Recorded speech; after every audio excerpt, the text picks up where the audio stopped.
Dieu éternel et tout-puissant, nous voici réunis pour établir les règles destinées au bien-être de notre communauté. Accorde-nous d'observer dans nos décisions les principes de charité et de rechercher le bien avec prudence. Garde entre nous l'amitié fraternelle, daigne nous accorder les aptitudes nécessaires pour y parvenir. Amen.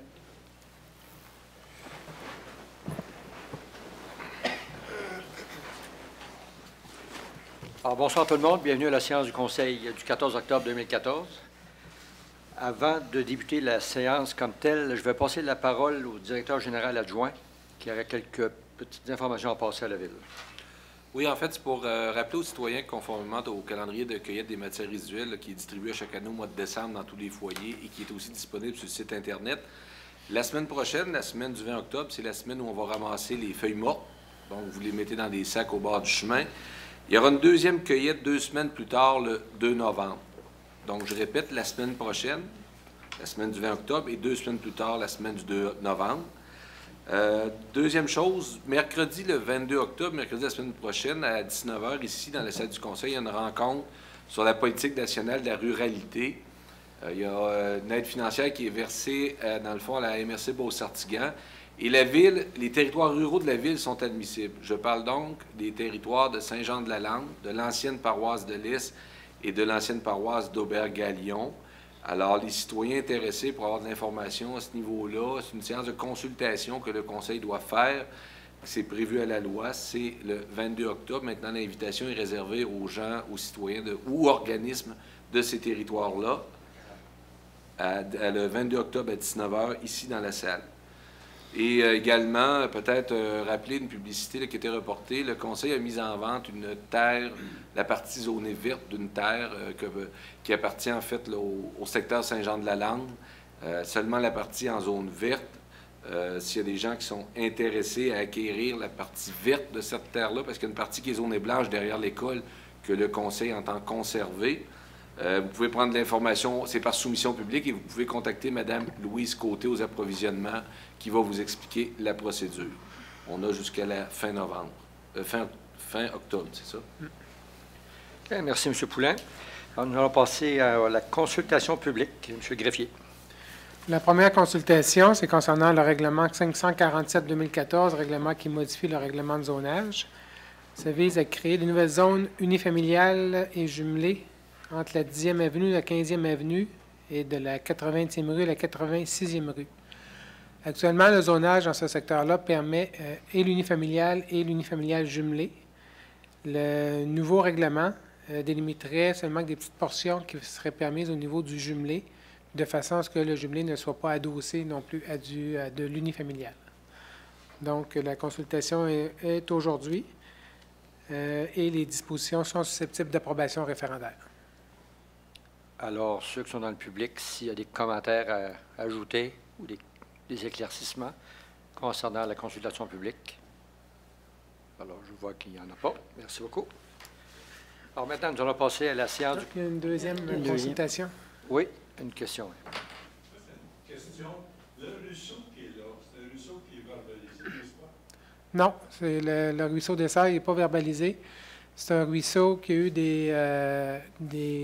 une entente avec le ministère de l'Environnement. Il y a des parties du ruisseau qui devront rester naturelles. Est-ce que ça fait longtemps que ce ruisseau-là n'est plus verbalisé? Je crois qu'il n'a jamais été. Pardon? Il n'a jamais été verbalisé. Oh, là, j'ai un argument avec vous, pardon. Parce que moi, j'avais une entreprise qui était collée sur ce ruisseau-là. Et j'ai voulu faire une modification mineure à ce fossé-là. Et vous nous avez interdit de le faire. Oui, vous étiez en bas du lac là, des Serres. Là, Oui. là on n'est pas du... La partie du ruisseau des Serres. Oui, mais sauf que la partie dont on parle n'a jamais été verbalisée. La partie en haut qui était... Le ruisseau, d'où qui vient, n'est-ce pas? C'est un ruisseau verbalisé. Le procès, quand on dit verbalisé, c'est qu'il y a un procès verbal qui détermine pour une partie du ruisseau les règles à suivre. Okay. C'est ça, verbalisé. Mon inquiétude est ceci. Là, la 85e rue, le ponceau n'est pas fait. Non. Est-ce que ça va être tenu en compte de la possibilité d'eau? Parce que quand il vient une bonne erreur, Il y a un bassin de rétention. ce Oui. ruisseau-là en canot. Il ne pourra pas avoir de développement là sans un bassin de rétention assez important qui va retenir l'eau. pour la rejeter dans le ruisseau au même rythme que l'écoulement naturel qu'on a actuellement. Ils ne peuvent pas envoyer l'eau plus rapidement et plus d'eau que l'écoulement actuel. Donc, il y a un bassin de rétention qui va être fait pour pouvoir préserver la nature du ruisseau. Parce que là, vous construisez, ça continue, Donald Roger qui construit en haut, tout le monde construit, tout le monde fait des rues, met de l'asphalte, les cours sont en asphalte, et quand il pleut, monsieur, vous pouvez venir voir, je vous jure que ça passe, ça va prendre quasiment un ponceau de là d'au moins 6 pieds de diamètre pour absorber l'eau. C'est pour ça qu'aujourd'hui, les nouveaux développements, le ministère de l'Environnement oblige à avoir des bassins de rétention, justement pour ne pas avoir ces effets-là. OK, parce que le développement continue, puis vous allez avoir de plus en plus d'eau dans ce ruisseau-là. Oui, comme je vous dis, il y a un bassin de rétention qui va ramasser toute cette eau-là pour qu'elle s'écoule, elle passera de façon tranquillement dans le ruisseau. Puis ça va être, pour finir, ça va être des jumelés, puis des... Il va y avoir moins de jumelés que le règlement actuel le permet. La modification qu'on fait pour diminuer le nombre de jumelés. Moi, ça me suffit. Merci. OK, merci, M. Poseur. La deuxième demande de consultation publique. Oui, la deuxième demande, c'est concernant une demande de dérogation mineure. La demande est à l'effet de permettre un garage à 4,32 mètres de la ligne avant, alors que la norme prescrite est de 6 mètres. C'est situé au 2250 175e rue. Alors, est-ce qu'il y a des points de discussion concernant cette deuxième demande de consultation publique? Ou des commentaires? Ouais. Approchez-vous au micro. Bonsoir. Bonsoir. Moi, j'aimerais savoir, j'avais adressé une lettre à tous les membres du conseil. J'aimerais savoir si tout le monde a lu la lettre et a pris connaissance des faits que j'y avais rapportés. Parce que le comité d'urbanisme envisageait de ne pas recommander ma demande, de refuser ma demande. Oui, Mme Gagnon, on a tout reçu la lettre. On en a discuté en comité général la semaine dernière. Et puis, on a supporté la recommandation de l'urbanisme. Je pense que vous êtes encore en discussion avec l'urbanisme. Il y avait d'autres facteurs qui étaient ressortis récemment, là. Alors, c'est pour ça qu'on n'a pas allé plus de l'avant. On va attendre la finalité de les recommandations qui vont être faites entre vous et l'urbanisme. Parce que moi, l'urbanisme, ils ont été clairs, là, que c'était selon le règlement puis tout ça, là. Moi, le point que j'avais mis en attente, c'était à cause que j'envisageais de vouloir acheter la section terrain, qui est une ruelle privée, puis qui est pas verbalisée non plus, sur lequel il y a un droit de passage.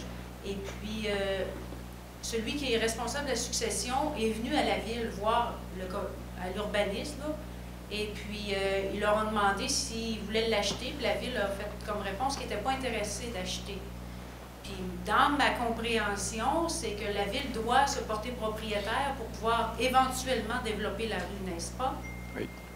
Oui. Mais là, je n'ai pas été informé des derniers développements, là. Il y a, De l'offre de la succession à la ville, là. Je pense que le greffier, oui, M. le greffier. ben, c'est que la ville n'a pas l'obligation de se porter acquéreur, c'est les promoteurs qui développent. Le règlement prévoit qu'il peut y avoir des constructions sur rue privée à certains endroits dans la ville. Dans ce cas-là, on parle d'une rue privée.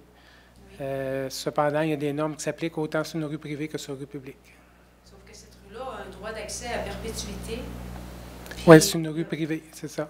La ville n'entend pas développer cette rue-là. Il y aurait une personne qui pourrait faire la demande de développer cette rue-là. Est-ce que la ville va développer une rue pour une demande d'un résident? Si le résident est prêt à payer, parce que c'est pas la ville qui paie les prolongements de rue, c'est les promoteurs, c'est les propriétaires qui développent. Donc, si un propriétaire un jour qui veut développer, il déposera une demande à cet effet-là, mais la ville ne paie que la deuxième couche de pavage et le surdimensionnement. C'est toutes des arrières de terrain. Il n'y a pas de développement possible. Et moi, mon point, c'est que si je bâtis mon garage à 18 pieds et que la ville, advenant que la ville viendrait qu'à développer la rue, on serait à 5 pieds. On ne serait pas plus en loi, là, s'il développe la rue. Puis si je bâtis mon garage aujourd'hui à 24 pieds, puis que la rue ne se développe pas, ce que je pense que c'est ce qui va se passer, je serais à 14 pieds de la ligne. Fait que je ne comprends pas le pourquoi du refus de cette demande de dérogation mineure. Je ne comprends pas. Si j'ai bien compris, moi, la raison qu'on vous a dit qu'on refusait votre demande, qu'on refusait la dérogation, c'est qu'à cause des limites d'espace qui allaient... L'avenir, on ne connaît pas l'avenir que s'il va y avoir des développements éventuels. Alors, si aujourd'hui on vous donne le go, si on vous donne la permission d'aller de l'avant avec votre garage double que vous voulez construire, il va être trop près de la rue privée. OK? Mais il y avait d'autres solutions qui vous avaient été proposées qui pouvaient remplacer votre plan actuel, là. Alors, les solutions qui sont proposées, ils font en sorte qu'il faut que j'ouvre 2 entrées de cour et qu'il faut que je me gratte un chemin pour m'en aller à mon garage quand il neige l'hiver. c'est sûr, oui, je comprends, mais celle que vous recommandiez, que vous vouliez aller de l'avant, ça nous bloque pour le futur, éventuellement. C'est sûr que moi, je ne pourrais pas vous dire si demain, dans 2 ans, il va y avoir une construction où on prend la position de la rue privée pour en faire une rue publique, là. On n'est pas là actuellement. Mais on ne veut pas se bloquer le futur. Parce qu'il y a eu plusieurs décisions qui ont été prises, qu'on se bloquait pour le futur. Je sais que ça vous avantage aujourd'hui, mais dans 2 ans, ou dans 3 ans, ou dans 5 ans, peut-être qu'on va être pris si le voisin... Même si j'ai, monsieur le maire, même si j'ai mon garage à 18 pieds de large, comme on m'autoriserait, là, oui. Si vous développez la rue, on va être encore en deçà de la limite qui est supposée être 6 mètres. On va être encore en deçà. Fait qu'on sera pas plus en règlement, là, on ne sera pas plus en règle. Quoique moi, je ne peux pas ne pas être en règle, puis vous le pourriez. Un bon point. Un bon point. Écoutez, on peut s'en reparler. Oui. Ouvert à toute discussion, il n'y a pas de problème, là. Et puis, on va en discuter avec les gens du comité d'urbanisme, puis peut-être pour arriver à une autre solution. Puis il faut que je vienne vous rencontrer, Oui, qu'on en discute. oui, c'est ça. Vous, avec le comité d'urbanisme? Avec les représentants, oui. Avec les représentants de L'urbanisme, l'urbanisme? oui, oui. Parfait, OK. je vous remercie. Bon, maintenant, nous allons passer à la séance du Conseil du 14 octobre. Alors, vous avez tous eu la chance de voir l'ordre du jour. Est-ce qu'il y a des points à rajouter à l'ordre du jour? Il y aurait, M. le maire, la résolution 525, l'embauche d'un brigadier scolaire remplaçant. Pas d'autres points à rajouter? Non, je propose. Proposé par Mme Quirion, appuyé par M. Thomassin. Merci. Vous avez eu la chance de regarder la séance du Conseil, le procès-verbal de la séance du Conseil du 22 septembre. Est-ce qu'il y a des points ou des discussions que vous voulez amener? Alors, ça prend une proposition proposée Mme Bougie, appuyée par M. Fortier. Alors, nous allons passer à l'adoption de règlement. Monsieur le greffier. Le premier règlement, c'est le règlement 546-2014, règlement qui modifie le règlement de zonage. C'est relativement à l'agrandissement d'un bâtiment dérogatoire. Le projet de règlement prévoit qu'un bâtiment pourra être agrandi même s'il est plus près des lignes de terrain que la norme prescrite, si l'agrandissement respecte la distance de la ligne du mur qui doit être prolongée. Donc, il ne faudra pas s'approcher davantage de la ligne, mais on pourra prolonger un mur en restant à la même distance, là, même si on est un peu plus près que ce que le règlement prévoit. Donc, et cette disposition, donc, non, c'est beau, fait qu'on est rendu là à l'adoption. Proposé par M. Redmond, appuyé par M. Fortier-Renaud. Merci. Le 4.2. Le 4.2, c'est le règlement qui établit la tarification au restaurant du centre sportif La Croix-du-Ciel et du centre de ski. Donc, ce règlement qu'on ajuste à tous les années. Il y a quelques petits ajustements et l'ajout de certains produits là, qui vont être en vente là, aux 2 restaurants, soit au centre sportif La Croix-du-Ciel et au centre de ski.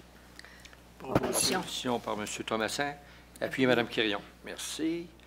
Maintenant, nous allons passer à l'adoption des résolutions. 5.1. C'est l'approbation des comptes pour la période du 12 septembre au 2 octobre 2014. Nous avons une recommandation de Mme Isabelle Deschênes, directrice du service des finances. Les comptes ont été examinés en comité la semaine dernière. Le montant total est de 1 657 006,66 $. Ce sont les activités de fonctionnement et d'investissement. Proposition, M. Redmond, appuyé Mme Bougie. Merci. 5.2. C'est l'acceptation de la plus basse soumission conforme pour la construction d'un bâtiment de service au parc Caron. Alors, nous sommes allés en appel d'offres public. Nous avons reçu 5 soumissions. Construction JL Grosselin Incorporé, 133 850. Construction DLC, 134 509,25. Construction GBM, 145 000. Construction Binette, 147 168. Et Siri Bernard, 158 817,27. Les soumissions ont été analysées. Nous avons une recommandation de Mme Louise Côté, chef de division approvisionnement, à l'effet que toutes les soumissions reçues sont conformes. Alors, le projet de résolution est à l'effet que le Conseil accepte la soumission déposée par Construction JL Groslot au montant de 133 850, incluant les taxes applicables. Je vous rappelle que c'est pour la construction d'un bâtiment de service au parc Caron et ça va être financé là, selon le plan triennal d'immobilisation par le surplus accumulé de la nouvelle ville. Proposition. Proposé Mme Quirion, appuyé par M. Perron. Merci. 5.3. C'est l'acceptation de la plupart des soumissions conformes pour la fourniture d'une mini-fourgonnette pour le service des travaux publics. Nous sommes allés en appel d'offres public. Nous avons reçu 3 soumissions. Kennebec Dodge Chrysler, 23 224,95. Automobile du boulevard Kia, 28 278,10. Automobile BGP incorporé, 34 279,80. Madame Louise Côté nous mentionne, chef de division provisionnement nous mentionne que les soumissions sont toutes conformes. Alors, le projet de résolution est à l'effet de retenir la plus basse soumission, soit celle de Kennebec Dodge Chrysler au montant de 23 224,95, incluant les taxes applicables. C'est pour la fourniture d'une mini-fourgonnette de marque Dodge, modèle Grand Caravane, année 2015. Et, pardon, cet investissement-là va être financé par le Fonds d'administration pour la section de mobilisation tel que prévu au plan triennal. Proposition. Proposé M. Perron, appuyé M. Fortier-Renaud. Merci. 5.4. C'est une demande de permis dans le cadre du plan d'implantation et d'intégration architecturale pour la zone commerciale de la route 204. Nous avons une demande déposée par Plomberie Chauffage MMV qui désire relocaliser son entreprise dans la 120e rue à l'ouest de la route 204. Les travaux consistent en une salle de monte avec entrepôt commercial. L'accès au terrain se fera par la 120e rue. L'arrière du bâtiment aura 28 pieds et sera adossé à un terrain multifamilial de 4 logements d'une hauteur similaire. Donc, les revêtements extérieurs seront en cannexel, en pierre et en acier émaillé. Alors, ces normes-là, en fait, ces paramètres-là sont conformes au plan d'intégration. Alors, le projet de résolution est à l'effet que le Conseil autorise l'émission du permis de construction à Plomberie MMV. Proposition. Proposition M. Perron, appuyé M. Redmond. Merci. 5.5. C'est également une demande de permis dans le cadre d'un plan d'implantation et d'intégration architecturale au centre-ville. Cette fois-ci, c'est une demande déposée par le propriétaire du 125-90-126-00 Première Avenue qui désire refaire le perron et remplacer un bandeau d'acier brun par un bandeau en bois torréfié. Donc, repeindre également les fenêtres, les portes de la façade.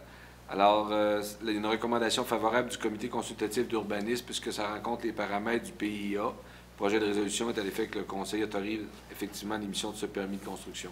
Proposition. Proposé Mme Quirion, appuyé par M. Fortier Jean-Pierre. Merci. 5.6. Également une demande de permis dans le cadre du PIA, cette fois-ci, dans une zone commerciale du boulevard Lacroix. Ça concerne la propriété située au 500-139e rue qui désire repeindre, si vous voulez, des cadres.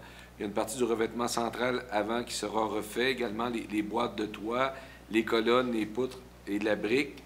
Nous avons une recommandation du comité consultatif à l'effet de peindre en noir les portes sous les galeries de la partie résidentielle afin que la rénovation commerciale s'intègre davantage à la partie résidentielle. C'est le changement qui est proposé par rapport à la demande initiale. Alors, le projet de résolution est à l'effet que le Conseil autorise également l'émission du permis pour rénover le revêtement extérieur du bâtiment au 500-139e rue selon les plans déposés, mais en ajoutant des travaux de peinture pour les portes sous la partie résidentielle telle que recommandée par le comité consultatif d'urbanisme. Proposé par Mme Bougie, appuyé par M. Redmond. Merci. 7.7. C'est une demande d'autorisation de la Commission de protection du territoire agricole par M. Richard Martin et Daniel Sylvain. Alors, M. Sylvain désire s'adresser à la Commission afin de céder 457,3 mètres carrés de terrain à M. Daniel Sylvain afin que celui-ci puisse l'utiliser à des fins résidentielles complémentaires à sa résidence. Et en échange, ce dernier leur céderait 85,6 mètres carrés pour accéder et circuler autour de la grange que possède M. Sylvain. Alors, cette demande est conforme à la réglementation d'urbanisme et répond aux critères de l'article 62 de la Loi sur la protection du territoire et des activités agricoles. Le projet de résolution est à l'effet que le Conseil avise la Commission de protection qu'il appuie la demande présentée par les demandeurs. Et pour les motifs suivants, la demande est conforme au règlement d'urbanisme. L'inventaire des sols mentionne que ce sont des sols de classe 7. Cette demande n'occasionnera aucune contrainte aux établissements agricoles existants et à leur développement, puisqu'aucun usage autre qu'agricole n'est ajouté. Et cette demande n'aura aucun effet négatif supplémentaire sur l'homogénéité de la communauté agricole puisqu'elle vise de très petites superficies. On parle de M. Martin Fortin, pas Sylvain. Richard Sylvain, Martin Fortin et Daniel Sylvain. Okay. Proposé par M. Redmond, appuyé par M. Thomasin. Merci. 5.8. C'est également une demande à la Commission de protection du territoire agricole par le ministère des Transports du Québec. Alors, le ministère s'adresse à la Commission afin d'acquérir 2 servitudes de drainage pour assurer un meilleur écoulement des eaux. Les 2 sites sont situés du côté sud de la 175e rue et la superficie totale est de 616,1 m² répartis entre 4 propriétés. Cette demande est conforme à notre réglementation d'urbanisme. Le projet de résolution est à l'effet que le Conseil avise la Commission de protection du territoire agricole qu'il appuie la demande présentée par le ministère des Transports, qu'on vient en fait de mentionner, au motif que la demande est conforme au règlement d'urbanisme, que l'inventaire des terres, les sols sont de classe 3. Cette demande n'occasionnera aucune contrainte aux établissements agricoles existants et leur développement puisqu'aucun autre usage agricole n'est ajouté. Et finalement, cette demande n'a aucun effet négatif supplémentaire sur l'homogénéité de la communauté agricole. Proposition. Je vais l'appuyer. Proposé par M. Fortier-Renaud, appuyé par Mme Quirion. Merci. 5.9. C'est le versement d'une subvention dans le cadre du programme visant la revitalisation du centre-ville, volet mise en valeur pour le bâtiment situé au 112-85 1er Avenue. Nous avons une recommandation du Comité Rénovation Québec à l'effet de procéder au versement d'une subvention pour les travaux de rénovation qui ont été effectués au bâtiment situé au 112-95 1er Avenue. Avant de verser les subventions, le propriétaire doit démontrer qu'il a respecté le règlement 531-2014 visant la revitalisation du centre-ville. Le projet de résolution est à l'effet que le Conseil autorise le versement de la somme de 14 207,25 pour une subvention à Mme Monique Jacob, le tout conditionnement au respect du règlement 531-2014 décrétant le programme Rénovation Québec et qui vise la revitalisation résidentielle du centre-ville pour le bâtiment situé au 112-85 1er Avenue. Et c'est selon la répartition suivante. L'aide financière est de 14 207,25. Il y en a 7 103,62, donc 50 qui proviennent du programme Réno Québec par la Ville, et 7 103,62 pour la partie de la SHQ pour le même programme. Ça va être financé par le budget de fonctionnement. Proposé M. Redmond, appuyé par Mme Bougie. Oui, merci. 5.10. C'est un mandat aux architectes Odette-Roy et Isabelle Jacques pour la réalisation de la phase 2 des esquisses de façade dans le cadre de la revitalisation du centre-ville. Alors, dans le cadre de cette même revitalisation, il y avait une première série d'esquisses qui avait été commandée en 2009 pour aider les propriétaires à rencontrer les critères des PIA qu'on a vus tantôt quant au choix des matériaux, des couleurs, etc. En 2013, le PIA et le programme de subvention furent agrandis dans la partie située au nord de la 118. Donc, on a besoin d'agrandir nos esquisses là, pour qu'ils correspondent avec le secteur là, qui est admissible au PIA. Alors, on vous propose de mandater des architectes Odette-Roy et Isabelle Jacques. C'est eux qui avaient fait la première série d'esquisses. Donc, le projet est estimé à 24 144,75 en honoraires professionnels. Donc, le projet de résolution vise de mandater des architectes Odette-Roy et Isabelle Jacques pour la réalisation de la phase 2 des esquisses de façade au centre-ville, le tout selon l'offre de service écrite qu'ils ont déposée. Et le montant de 24 144,75 va être financé à même le budget de fonctionnement. C'était quelque chose qui était prévu. Proposition. Proposé Mme Quirion, appuyé par M. Fortier Jean-Pierre. Merci. 5.11. C'est une modification d'une servitude de passage avec les produits forestiers DG limités. Alors, la Ville a un droit de passage pour des terrains dont elle est propriétaire dans le secteur Saint-Jean-de-la-Lande. On a présentement un droit de passage qui passe sur les terrains de la compagnie Les Produits Forestiers DG Limités. Nous nous sommes entendus préalablement avec la compagnie pour modifier ce droit de passage-là, le déplacer et en agrandir son étendue là, sur toute la terre là, qui est propriété là, de la Ville présentement. Le projet de résolution vise à accepter les modifications au droit de passage avec les produits forestiers DG tels que prévu au contrat qui vous a été déposé, là, préparé par Maître André Poirier, notaire, qui est annexé à la présente résolution pour en faire partie intégrante, et d'autoriser le maire et le greffier à signer le projet de contrat.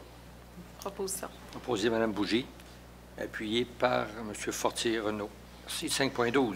C'est l'adoption des prévisions budgétaires 2015 de la Régie intermunicipale du comté de Beau-Sud. Donc, la Régie, par règlement, a adopté le budget nécessaire à l'exercice financier 2015, qui totalise 3 920 355. La quote-part de la Ville est fixée à 1 911 668 en hausse de 1,4 %. Alors, comme c'est prévu au règlement de la Régie, les municipalités doivent adopter le règlement pour, en fait, donner leur consentement. Le projet de résolution vise à adopter le budget 2015 de la Régie intermunicipale de Beauce-Sud. Proposé par M. Fortier. Jean-Pierre. Appuyé. Appuyé par M. Redmond. Merci. 5.13. C'est le versement d'une aide financière de la Fondation du Centre hospitalier Beauce-Chemin qui est présentement en campagne de financement et dont le montant à recueillir fixé, visé, est de 350 000 $. C'est pour l'acquisition d'une centaine de moniteurs électroniques de signes vitaux et aux appareils médicaux requis en priorité, notamment au bloc opératoire en pédiatrie dans divers départements. Alors, on sait que le centre hospitalier est situé à Saint-Georges et qu'il y a une importance au niveau des services dispensés à la population. Le projet de résolution est à l'effet que la Ville accorde une aide financière de 10 000 $ à la Fondation du Centre hospitalier Beauce-Chemin pour ce projet et que la somme soit financée à même le budget de fonctionnement. Proposition. Proposé Mme Quirion. Je l'appuie. Appuyé par Mme Bougie. Merci. 5.14. C'est l'autorisation de travaux de décontamination du garage municipal situé au 1560 95e rue à Saint-Georges.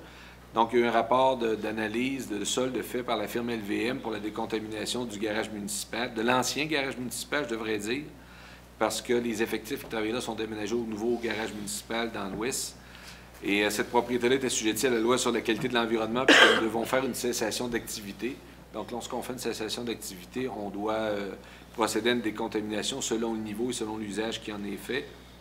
Ces travaux sont estimés à plus ou moins 46 219 $ et les quantités réelles, c'est les quantités réelles, dans le fond, dans l'excavation de terre qui vont déterminer le prix final, mais on a quand même un estimé de fait par le laboratoire. Donc, le projet de résolution est à l'effet que le Conseil autorise des travaux de décontamination en régie du garage municipal situé au 1560 95e rue, que le coût de ces travaux soit financé par le surplus accumulé de la Ville de Saint-Georges 1990. Lorsque les travaux de décontamination vont être terminés, cette propriété-là va être mise en vente. Proposition. Proposition par M. Thomasin, appuyé Je vais l'appuyer. par Mme Quirion. Monsieur le maire, est-ce qu'on peut savoir si ces travaux-là vont se faire cet automne? Ça va-tu prendre une partie de l'hiver? Est-ce qu'il y a Normalement, ça devrait se compléter cet automne. complété cet automne? OK. Après ça, on pourra le mettre en vente. Oui. 5.15. C'est l'acceptation d'un protocole d'entente avec le comité du bassin de la rivière Chaudière, le COBARIC, pour l'entretien et l'utilisation d'équipements de surveillance. Alors, on doit adopter un protocole d'entente afin d'assurer le bon fonctionnement et la pérennité du système de surveillance de la Chaudière. Ça engage les organisations municipales responsables à maintenir également leurs équipements fonctionnels afin d'assurer l'efficacité de l'outil de surveillance. Nous avons une recommandation de M. Sylvain Veilleux, directeur de la sécurité publique, à l'effet de signer le dit protocole. Le projet de résolution vise à ce que le Conseil de Ville accepte le protocole d'entente, intervenir avec le COBARIC pour l'entretien et l'utilisation des équipements du système de surveillance et que M. Veilleux soit autorisé à signer pour au nom de la municipalité les documents utiles. C'est le système de surveillance, entre autres, de niveau de la rivière qu'on se sert le printemps, qui est mis en ligne sur Internet. Donc, chaque ville possède un outil de lecture. Alors, c'est pour encadrer le fonctionnement de ville en ville, de municipalité de cet outil-là. Proposition. Proposition, M. Redmond. Appuyé par M. Fortier-Renaud. Merci. 5.16. C'est l'acceptation d'un protocole d'entente avec Vélo de montagne MSG Saint-Georges pour l'utilisation des sentiers de montagne du centre de ski. Alors, la Ville va permettre à l'organisme sans but lucratif Vélo de montagne MSG Saint-Georges d'utiliser les sentiers du centre de ski. La Ville veut établir par entente les droits et obligations des parties ainsi que les conditions relatives à l'utilisation de la montagne du centre de ski à des fins de vélo de montagne, évidemment, là, c'est en été. Le projet de résolution vise à accepter le protocole d'entente qui vous a déjà été soumis et qui va intervenir là, avec Vélo de montagne MSG pour l'utilisation des sentiers et autoriser le maire et le greffier à signer au nom de la Ville le document. Proposition. Proposé M. Thomasin. Je l'appuie. Appuyé par Mme Bougie. Merci. 5.17. C'est l'ouverture d'un concours pour le remplacement du directeur général et la formation d'un comité de sélection. Alors, M. Marcel Grondin a signifié qu'au cours de l'année 2015, il quitterait pour la retraite. Il y a une recommandation de M. Jean-Yves Blais, directeur des ressources humaines, et M. le maire Claude Morin, à l'effet de combler ce poste et de former un comité de sélection. Le projet de résolution est à l'effet que le Conseil autorise l'ouverture d'un concours interne et externe pour le remplacement du directeur général et que le Conseil désigne comme membre du comité de sélection pour ce concours M. le maire Claude Morin, M. Michel Bernard, ancien conseiller municipal, et Mme Marilyn Arsenault, conseillère en gestion des ressources humaines au Carrefour du capital humain de l'Union des municipalités du Québec, à titre de coordonnatrice pour le processus de recrutement et de sélection, et qu'un montant de 20 000 soit autorisé en prévision des coûts et honoraires professionnels reliés à ce recrutement, qui serait financé à même le budget de fonctionnement. Proposition, M. Fortier-Renaud, appuyé par Je l'appuie. M. Fortier-Jean-Pierre. Merci. 5.18. C'est l'embauche d'un chef de division réseau voirie. Alors, c'est suite au départ à la retraite de M. Robert Morin. La Ville a ouvert un poste dans lequel il y a eu plus de 25 candidatures. Nous avons une recommandation du comité de sélection qui était formé de Mme Irma Quirion, M. Guy Bilodeau et M. Jean-Yves Blais. Alors, le projet de résolution est à l'effet que le Conseil procède à l'embauche de M. Carl Leroy à titre de chef de division réseau voirie pour le service des travaux publics, et ce, à compter du 3 novembre 2014. Que le salaire de M. Carl Leroy soit établi à l'échelon 2 de la classe 3 de l'échelle salariale des employés cadres de la Ville, et que les autres conditions soient celles prévues à la dite politique qui régit les conditions de travail du personnel cadre. J'en fais la proposition, M. le maire, et j'en profite pour lui souhaiter une belle et fructueuse carrière à la Ville. Merci, Mme Quirion. Proposé Mme Quirion, appuyé par Mme Bougie. Merci. Et moi-même, je veux souhaiter à M. Roy la meilleure des chances et de garder sa bonne humeur tout le temps. Merci. 5.19. C'est la prolongation de l'embauche d'un stagiaire du barreau pour le contentieux. Alors, le 28 avril dernier, on avait procédé à l'embauche de M. Julien Rochefort-Girard à titre de stagiaire du barreau et de stagiaire en droit afin de représenter la municipalité devant la Cour municipale de Saint-Georges avec possibilité de prolongation. M. Rochefort-Girard va devenir membre du barreau dès son inscription au tableau de l'ordre en novembre prochain. L'assurance responsabilité professionnelle du barreau est obligatoire pour les membres du barreau, à l'exception de ceux qui œuvrent pour un organisme public, ce qui est le cas là, au niveau de la Ville.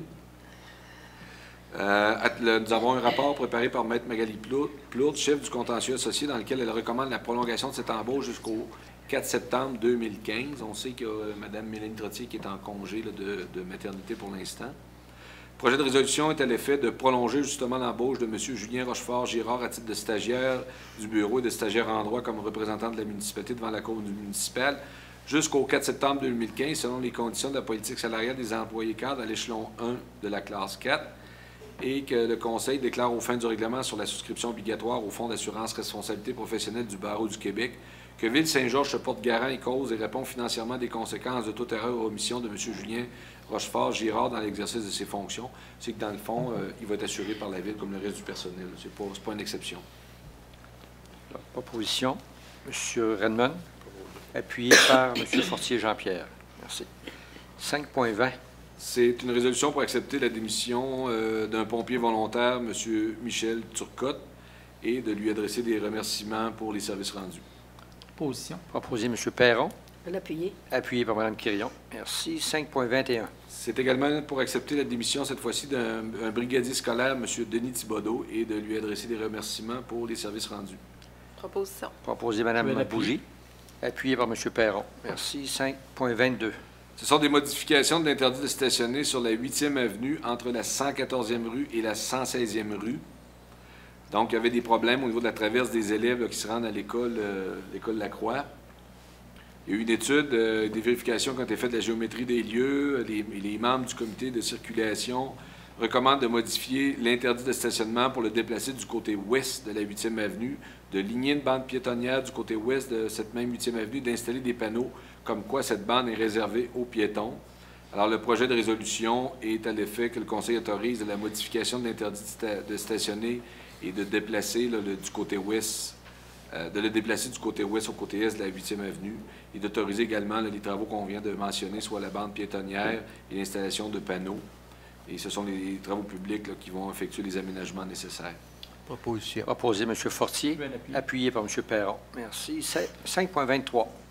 Toujours dans les suivis de recommandations du comité de circulation, c'est l'installation d'un panneau arrêt toute direction à l'intersection de la 150e rue de la 10e avenue. Il y a quand même un achalandage, une route qui est commerciale à ce niveau-là. Il y a une recommandation du comité de circulation qui a été faite et discutée en comité général le 6 octobre dernier. Le projet de résolution vise à autoriser l'installation d'un panneau arrêt toute direction à l'intersection de la 150e rue de la 10e avenue et d'autoriser les travaux publics à faire, là, les aménagements nécessaires. Proposition. Proposé par M. Perron, appuyé par Mme Quirion. Merci. 5.24.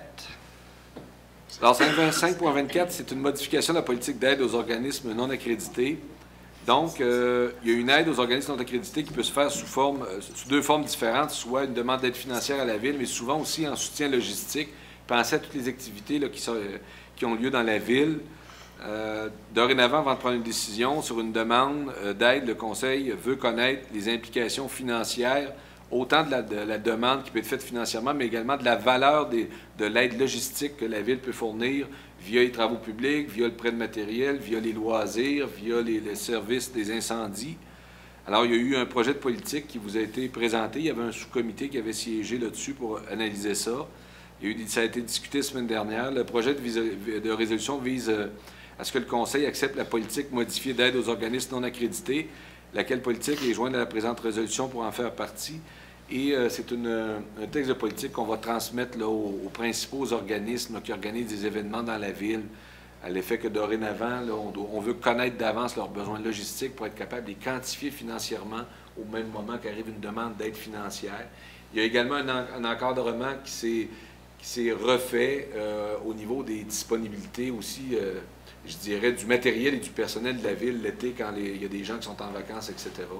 Donc, ça va être expliqué, ça va être transmis aux organismes. Proposition. Proposé, M. Redmond. Appuyé par M. Thomassin. Merci. 5.25. Alors, c'est l'ajout, c'est l'engagement d'un brigadier scolaire remplaçant.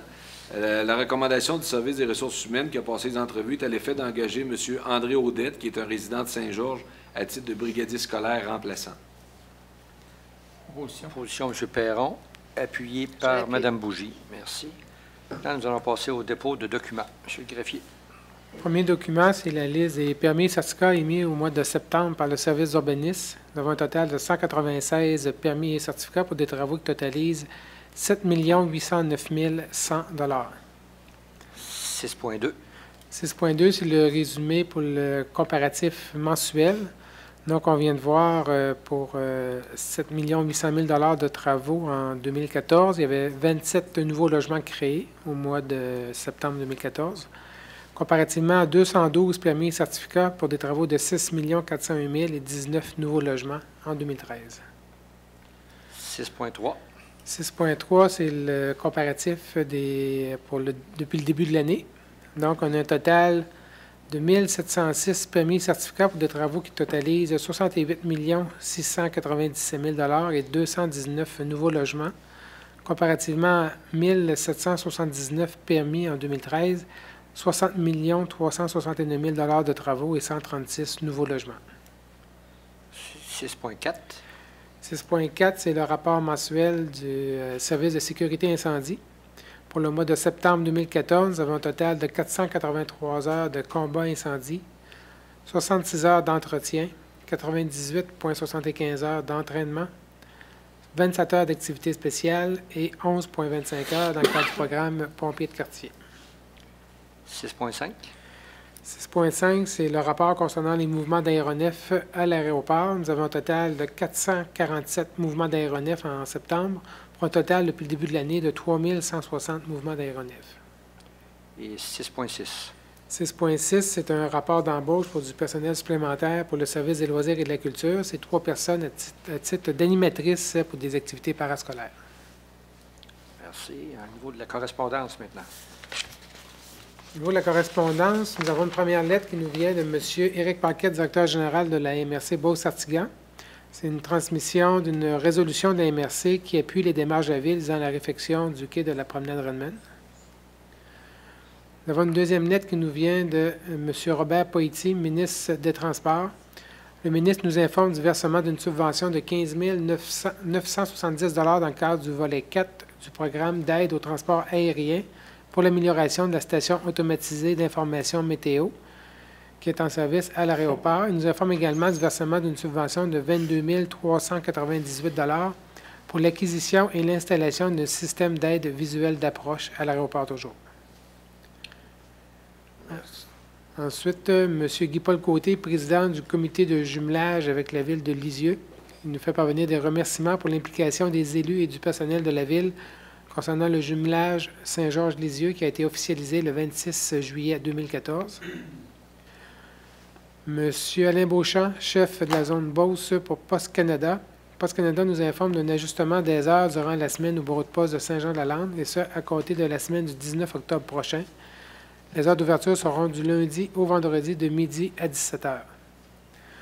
Et enfin, de l'Association régionale de loisirs pour personnes handicapées, Madame la présidente, Madame Marie-Claude Hardy, Elle nous informe qu'on a une subvention qui sera versée à la Ville de 3 777,91 $ dans le cadre du programme d'accompagnement en loisirs pour les personnes handicapées pour l'exercice 2014-2015. Alors, merci, M. le greffier. Maintenant, nous allons passer au compte-rendu des dernières réunions. Est-ce qu'il y en a parmi vous, parmi les conseillers, qui ont assisté à des réunions, qui veulent émettre des commentaires? Monsieur le maire, peut-être juste dire, j'ai eu l'occasion d'aller au lancement de la nouvelle cohorte de l'École d'entrepreneurship de Beauce. Donc, ça a été vraiment une très belle expérience. Et puis, je pense qu'on a une grande visibilité à Saint-Georges avec cette institution-là, très professionnelle. Et puis, je crois que ça va attirer des nouvelles industries ici. Donc, c'était vraiment félicitations à l'École d'entrepreneurship pour ces démarches. Merci. D'autres comptes rendus de vos réunions? Non? Maintenant, nous allons passer à la période des questions. Est-ce qu'il y en a parmi les membres du Conseil qui ont des questions, des commentaires à faire concernant la réunion de ce soir ou d'autres sujets? Juste un commentaire. Peut-être que Claude pourrait nous expliquer aux citoyens la taxe d'essence, à quoi elle sert. Parce que, tu sais, les gens sont un peu comme mêlés, si possible.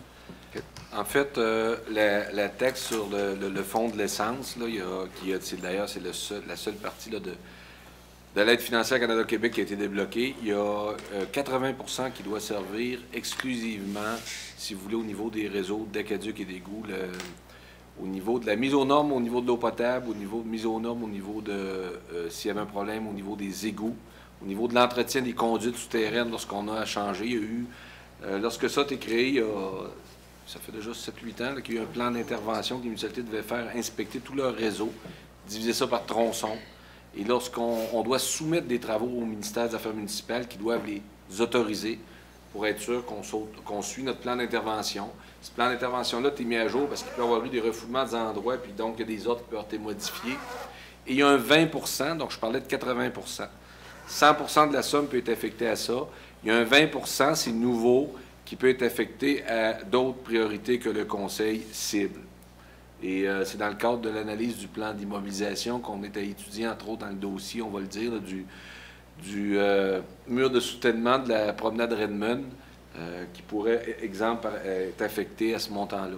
Donc, c'est de l'aqueduc et de l'égout, 80 % et un 20 % là, qui peut être affecté là, à certains dossiers au niveau de la municipalité, d'infrastructure municipale. On ne peut pas faire quand même n'importe quoi. Et on doit toujours avoir l'approbation du ministère avant, qui juge si les travaux sont conformes au protocole d'entente. Juste faire comprendre que c'est pas fait pour des nouveaux réseaux. C'est pas fait pour des nouveaux réseaux. La différence, c'est que, de mémoire, s'il y a une contamination à ce moment-là, au niveau de puits, le Conseil peut faire le choix de dire « je vais aider à régler le problème de contamination de ces puits-là », comme ça a déjà été fait dans le passé. Mais on ne peut pas prolonger des réseaux avec cet argent-là. Merci. J'ai un autre commentaire, si tu permets, M. le maire. Tantôt, on a eu une démission d'un pompier volontaire, M. Turcotte.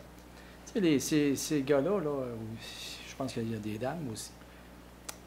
Tu sais, à un moment donné, on ne pense pas beaucoup à eux autres, mais ces gars-là, ces personnes-là, ils sortent la nuit à 2 h, 3 h du matin, à moins 25, moins 30. Tu sais, il faut vouloir vraiment être pompier, là, tu sais, puis je leur lève mon chapeau. Effectivement, les pompiers, c'était dans les derniers 10 mois, ont été souvent demandés. Et puis, on est en période de recrutement. D'ailleurs, j'en profite pour mentionner que nous sommes en période de recrutement. S'il y a des jeunes ou des moins jeunes qui désirent devenir pompiers pour la Ville, qui viennent s'adresser à M. Sylvain Veilleux, qui est notre chef pompier, ça va lui faire plaisir de leur donner toute l'information nécessaire pour embrasser une nouvelle carrière. Écoute, c'est plein de défis. C'est des gens qui risquent leur vie souvent.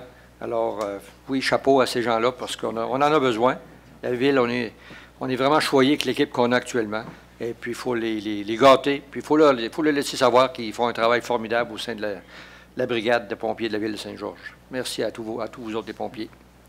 Monsieur le maire, si vous me permettez, en addition à ce que M. Perron a mentionné, et vous, peut-être aussi signifier qu'il y a des propriétaires d'entreprises qui acceptent que leur personnel se libère à la dernière minute, téléphone sonne, puis il doit quitter. Donc, ça nécessite aussi une excellente collaboration des propriétaires d'entreprises où nos pompiers volontaires travaillent. Alors, on a la chance aussi d'avoir cette belle collaboration-là des employeurs à temps plein de ces personnes-là. Oui, ça, vous avez Effectivement. raison, M. Poulet. Alors, plus de points, pas de questions. Alors, on va passer aux questions du public. S'il y a des membres du public qui ont des questions à poser. Ça va aller. Merci beaucoup. Alors, pour la levée de la séance, proposée par M. Thomasin, J'appuie. appuyée par Mme Bougie. Merci beaucoup. La prochaine séance du Conseil se tiendra le lundi 27 octobre. Alors, j'espère que vous avez profité de la belle journée aujourd'hui. C'est une des dernières. Alors, merci beaucoup. Télé Cogeco, un service exclusif aux clients de Cogeco.